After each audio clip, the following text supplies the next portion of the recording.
देखिए, अभी उत्तर प्रदेश में कांग्रेस की कोई सूची नहीं आई है। अब जैसे नितिन गडकरी का नाम नहीं आया भाजपा के 195 सूची में, उसका कारण है कि भाई महाराष्ट्र की सूची नहीं आई तो उनका नाम ही नहीं आया, यही तर्क है ना। उसी तरह अगर राहुल गांधी का अमेठी से या प्रियंका का रायबरेली से नाम अभी नहीं आया है, तो चूंकि उत्तर प्रदेश के 17 जो सीटों में जो कांग्रेस को लड़नी है उन पर कोई उम्मीदवार अभी तक घोषित नहीं हुआ है। तो एक तो व्यवहारिक कारण ये हो सकता है।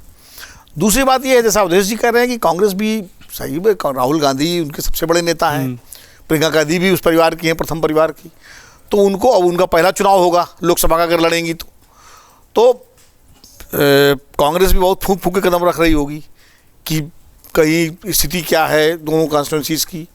जिस तरह वहाँ पर समाजवादी पार्टी के बड़े मजबूत विधायक मनोज पांडे बीजेपी के साथ गए हैं, चर्चा है शायद उनको रायबरेली से लड़ाया जाए, एक चर्चा भी है।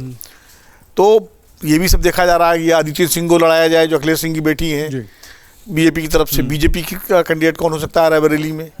तो क्या प्रियंका गांधी अगर लड़ेंगी तो जीत सकती हैं? जब जीतने की 100% संभावना वहाँ कांग्रेस पार्टी को होगी तब प्रियंका गांधी को रायबरेली में उतारा जाएगा। लेकिन दूसरा सच ये है कि प्रियंका के अलावा रायबरेली की सीट कोई निकाल भी नहीं पाएगा कांग्रेस की तरफ से। अगर कोई निकालेंगी तो परिवार का ही कोई व्यक्ति निकालेगा, प्रियंका गांधी ही निकालेंगे अगर निकालेंगी तो, जैसे चाहे लड़के निकाले जैसे। अगर वो किसी XYZ को दे देंगे वो नहीं निकाल पाएगा, वो सीट कांग्रेस के हाथ से निकल जाएगी। अमेठी की स्थिति ये है कि पिछली बार उस सीट 2019 में कांग्रेस कहाँ से निकल चुकी है, राहुल गांधी चुनाव हार गए थे। अब क्या राहुल गांधी दोबारा वहाँ जोखिम लेंगे? स्मृति ईरानी 5 साल से वहाँ सक्रिय हैं, केंद्र में मंत्री हैं, भारतीय जनता पार्टी की पूरी ताकत लगी हुई उनके पीछे, प्रदेश में सरकार है, केंद्र में सरकार है, और भाजपा का जो नैरेटिव पूरे देश में है कि भाई 370 सीटें लाने का लक्ष्य है। तो ऐसे में क्या राहुल गांधी अमेठी में लड़ करके वो सीट दोबारा जीत सकते हैं कि नहीं जीत सकते हैं, ये भी कांग्रेस देख रही है। या जैसा कि अवधेश जी कह रहे हैं कि दोबारा हारने के लिए उनको क्यों उतारा जाए मैदान में। लेकिन इसका एक दूसरा असर, अगर राहुल गांधी नहीं लड़ते हैं और प्रियंका गांधी रायबरेली नहीं लड़ती है तो इसका मतलब उत्तर प्रदेश पूरी तरह से कांग्रेस ने छोड़ दिया, ये भी संदेश जाएगा। और जो कार्यकर्ता है उसका जो थोड़ा बहुत मनोबल बचा हुआ है वो भी टूट जाएगा। क्योंकि देखिए, नेता जब तक हेड ऑन नहीं लेता किसी चीज़ को तब तक जो है वो कार्यकर्ता में ताकत नहीं आती है। अरविंद केजरीवाल जब 2014 में बनारस में मोदी जी के खिलाफ चुनाव लड़े, हार गए चुनाव, सबको मालूम था हारेंगे, कोई नहीं कह रहा था कि अरविंद केजरीवाल वहाँ चुनाव जीत जाएंगे। लेकिन उनकी उस लड़ाई ने उनकी पार्टी को चर्चा को वहाँ पर खड़ा किया। जब वो शीला दीक्षित के खिलाफ चुनाव लड़े 2013 में, तो कौन कह रहा था कि अरविंद केजरीवाल शीला दीक्षित को हरा देंगे? हरा दिया और पार्टी 28 सीट जीती और आज आम आदमी पार्टी दिल्ली की सबसे बड़ी पार्टी बन गई। तो इस तरह जो अभी अवधेश जी कह रहे थे कि भारतीय जनता पार्टी जनसंघ के जमाने से अटल जी लड़ते थे चुनाव, हार जाते थे, फिर लड़ते थे। तो चुनाव आप हारे, चौधरी चरण सिंह पहला चुनाव हार गए थे, लोगों को पता ही नहीं 1971 लोकसभा का चुनाव जो हुआ था मुजफ्फरनगर से, हैं, लेकिन वो घर थोड़ी बैठ गए, उसके बाद वो नेता बन गए।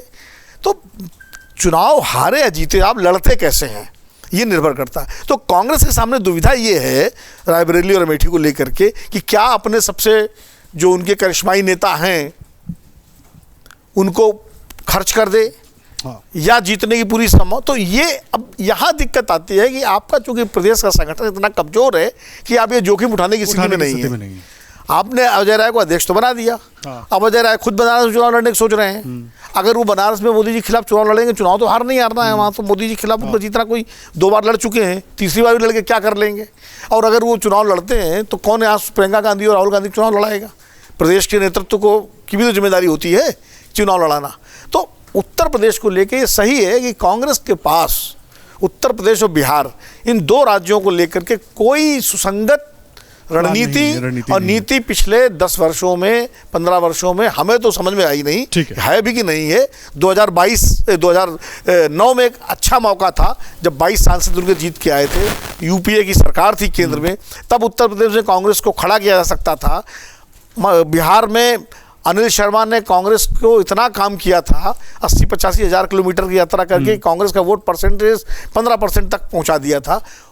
उसके बाद जिस तरह कांग्रेस के दिल्ली के नेताओं ने काम किया है उत्तर प्रदेश और बिहार को लेके कि जिसको कहते हैं पैर में कुल्हाड़ी नहीं मारी, उन्होंने कुल्हाड़ी पे पैर मारा है। अगर आप ये वीडियो YouTube पर देख रहे हैं तो हमारे चैनल को सब्सक्राइब करें और बेल आइकन को दबाना ना भूलें। अगर आप Facebook पर ये वीडियो देख रहे हैं तो हमारे पेज को लाइक करें।